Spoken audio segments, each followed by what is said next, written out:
कुछ दिनों पहले की बात है। एक गांव जंगल के करीब बसा हुआ था।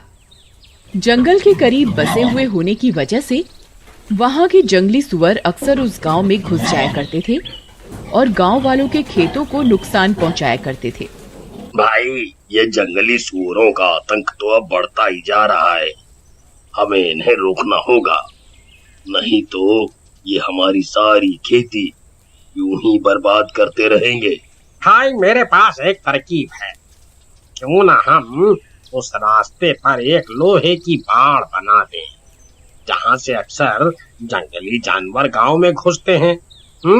अरे मुरारी भाई, तुम्हारा दिमाग खराब हो गया है क्या? नहीं नहीं, हमारे पास इतना पैसा नहीं है जो हम बाड़ बनवाएं। मेरे पास एक आसान रास्ता है इन जंगली जानवरों को सबक सिखाने का। फिर रात होने पर कालिया एक तरबूज में गोला बारूद भरकर उस रास्ते पर रख देता है जहां से अक्सर जंगली जानवर गांव में आया करते थे, और एक पेड़ के पीछे जाकर छुप जाता है। अब मजा आएगा जंगली सुअर, अब तुझे मजा चखाऊंगा। फिर थोड़ी देर इंतजार करने के बाद जंगल से एक हथनी निकलकर उस रास्ते पर आती है। रास्ते में तरबूज देखकर वो खुश हो जाती है। अरे अरे नहीं नहीं, ये तरबूज तो मैंने जंगली सुअर के लिए रखा था। ये हथनी कहां से आ गई? मुझे इसे रोकना होगा। फिर वह हथनी की ओर दौड़ता है, लेकिन उसके वहां पहुंचने से पहले ही वो हथनी उस तरबूज को खा लेती है। तरबूज खाते ही उसके मुंह में जोरों का विस्फोट होता है और हथनी का मुंह बुरी तरह से जख्मी हो जाता है। हथनी दर्द के मारे जोर जोर से चिल्लाने लगती है और इधर उधर भागने लगती है।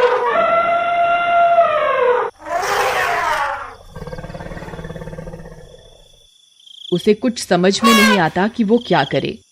उसकी चिंगार सुनकर कुछ गांव वाले भी वहां पहुंच जाते हैं। अरे कालिया भाई, इस हथनी को क्या हुआ?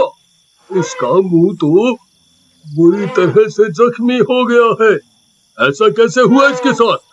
अरे भाई, जंगली सुअरों को सबक सिखाने के लिए मैंने एक तरबूज में विस्फोटक भर कर रखे थे, लेकिन ये हथनी पता नहीं कहां से आ गई और तरबूज खा गई और इसके मुंह में विस्फोट हो गया। ये तो बहुत बुरा हुआ भाई। हमारे गांव में सदियों से इन हाथियों को पूजा जाता है और आज हमने उसी पूजनीय हाथी की ये क्या दुर्दशा कर दी। भाई, एक तरफ तो हम एक जानवर की पूजा करते हैं और दूसरी तरफ उन जंगली सुअरों को जान से मारने की कोशिश करते हैं। उन बेजुबानों को भी तो भगवान ने ही बनाया है। तुम सही कहते हो भाई। लगता है इसी सोच के कारण भगवान ने हमारी पूजा स्वीकार नहीं की। फिर वह हथनी दर्द में तड़पती तड़पती जंगल के अंदर चली जाती है। उसकी चीख पुकार सुनकर एक चुड़ैल की नजर उस पर पड़ती है। अरे, इस हथनी को क्या हुआ? इसका मुंह तो बुरी तरह से जख्मी है। फिर वह चुड़ैल उड़ती हुई उस हथनी के पास जाती है। हथनी उस चुड़ैल को देखकर डर जाती है। अरे डरो नहीं, मैं तुम्हें नुकसान नहीं पहुंचाना चाहती। ये तुम्हारे साथ क्या हुआ?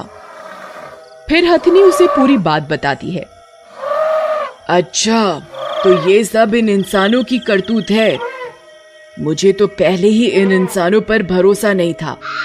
मैं तुम्हारे जख्मों को तो ठीक नहीं कर सकती, लेकिन एक उपाय है जिससे तुम्हारी पीड़ा कुछ कम जरूर हो सकती है।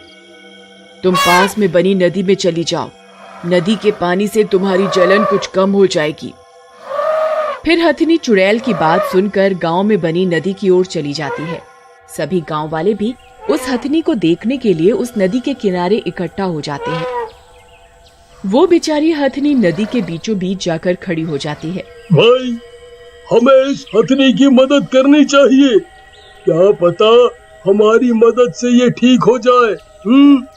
फिर दो गांव वाले हाथी पर सवार होकर नदी के अंदर जाते हैं। दूसरे हाथी अपनी सूंड की मदद से उस हथनी को नदी से बाहर निकालने की कोशिश करने लगते हैं, लेकिन कोई फायदा नहीं होता। हथनी जख्म के कारण बहुत कमजोर हो चुकी। अरे बिल्लू भाई, लगता है अब कोई फायदा नहीं है। ये बहुत कमजोर हो चुकी है। हीरा भाई, इसके पेट की ओर तो देखो, लगता है ये गर्भ से है। हाँ भाई बिल्लू, तुम सही कहते हो, ये तो गर्भ से है, लेकिन हम क्या कर सकते हैं? तभी हथनी के गर्भ से होने की बात नदी के किनारे खड़े गांव वालों को पता चलती है। अरे सुषमा, तुमने सुना? ये बेचारी हथनी तो गर्भ से है। हाँ बहन, इस बेचारी हथनी के साथ तो बहुत बुरा हुआ, लेकिन हम गांव वाले इसके बच्चे को कैसे बचाएं? भाई, पानी बहुत गहरा है और लगता है अभी बच्चे के जन्म का समय भी नहीं आया है। हम इसके बच्चे को नहीं बचा सकते। तभी ये सब बातें वहां पेड़ पर बैठी चुड़ैल को पता चलती है। अरे ये क्या, इसके पेट में तो बच्चा भी है, मुझे इसकी मदद करनी होगी। फिर जैसे ही चुड़ैल पेड़ की छांव से बाहर निकलती है और सूरज की रोशनी से जल उठती है। अरे नहीं, ये क्या, मैं तो भूल ही गई, मैं सूरज की रोशनी में बाहर नहीं निकल सकती। क्या करूं, इसकी मदद कैसे करूं? हे भगवान, मैं मानती हूँ मैं धर्म के रास्ते पर कभी नहीं चली, इसीलिए मैं चुड़ैल बनकर इसकी सजा भुगत रही हूँ, लेकिन आज मुझे इस हथनी के बच्चे को बचाने के लिए आपकी मदद की जरूरत है।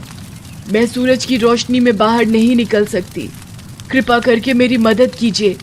ये गांव वाले इस हथनी की कोई मदद नहीं कर पाएंगे। हे भगवान, अब आप ही कोई चमत्कार कीजिए। वहीं दूसरी तरफ हथनी बेहोश होने लगती है और धीरे धीरे पानी में डूबने लगती है।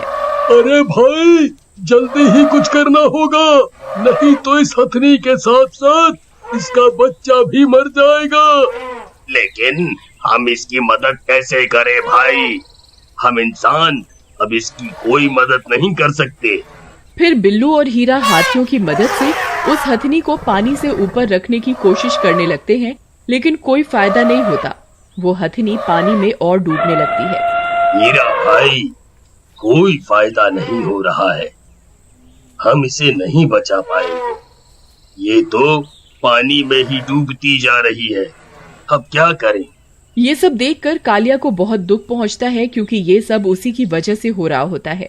हे भगवान, ये सब मेरी वजह से हुआ है। मैंने ही आपके बनाए हुए जीव को मारने की कोशिश करी थी। मैं भूल गया था कि आपके बनाए हुए प्रत्येक जीव में आपका वास होता है।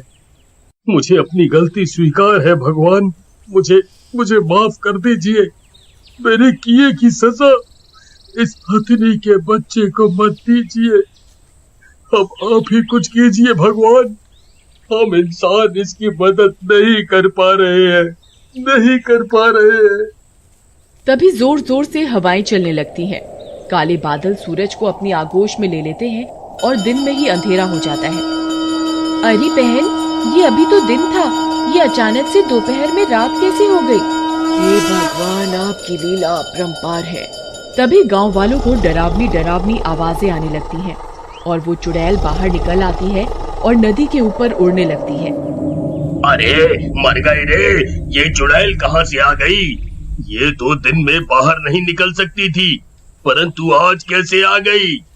भाई, तुम देख नहीं रहे हो, आज दिन में ही अंधेरा हो गया है।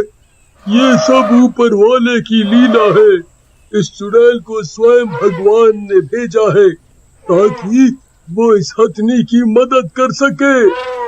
फिर वो चुड़ैल नदी के अंदर चली जाती है। तभी वो हथनी भी दम तोड़ देती है और पानी में डूब जाती है।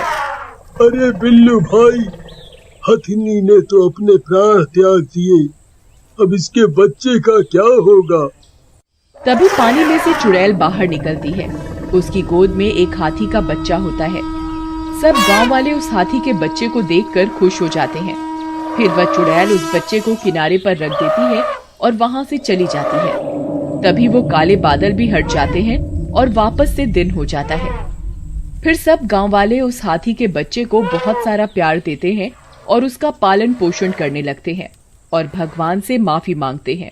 हे भगवान, आज के बाद हम किसी भी जीव को कोई हानि नहीं पहुंचाएंगे। सब जीव आपके ही बनाए हुए हैं, हम अब से किसी को भी हानि नहीं पहुंचाएंगे।